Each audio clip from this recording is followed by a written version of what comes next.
Drunk and drive తనిఖీలలో Santosh Nagar traffic పోలీసులు కొట్టారంటూ మందుబాబు వీరంగం. సంతోష్ నగర్ ట్రాఫిక్ పోలీసులు చంపాపేట భారత్ గార్డెన్ వద్ద డ్రంక్ అండ్ డ్రైవ్ తనిఖీలు నిర్వహిస్తుండగా జరిగిన ఘటన. ట్రాఫిక్ పోలీసులు తనను అన్యాయంగా కొట్టి బట్టలు చింపారంటూ యువకుని ఆరోపణ.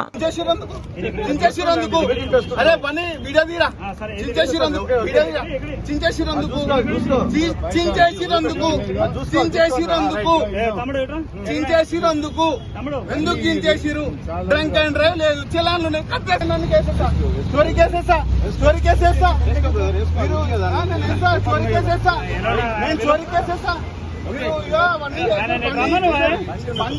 బండి పికప్ చేసే అధికారం నీకు లేదు. నేను చూస్తున్నా, బండి తీసుకోబోయే అధికారం నీకు లేదు, బండి ఎత్తుకోబోయే అధికారం లేదు. ఇప్పుడే నా అడ్వకేట్లను నిలుస్తాం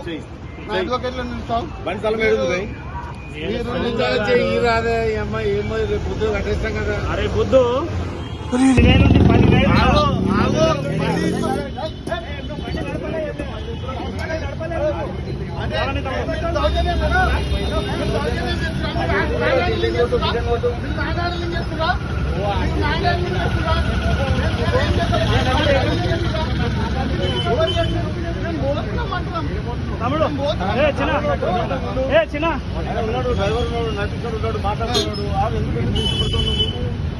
మరిన్ని అప్డేట్స్ కోసం మా ఛానల్ని సబ్స్క్రైబ్ చేయండి.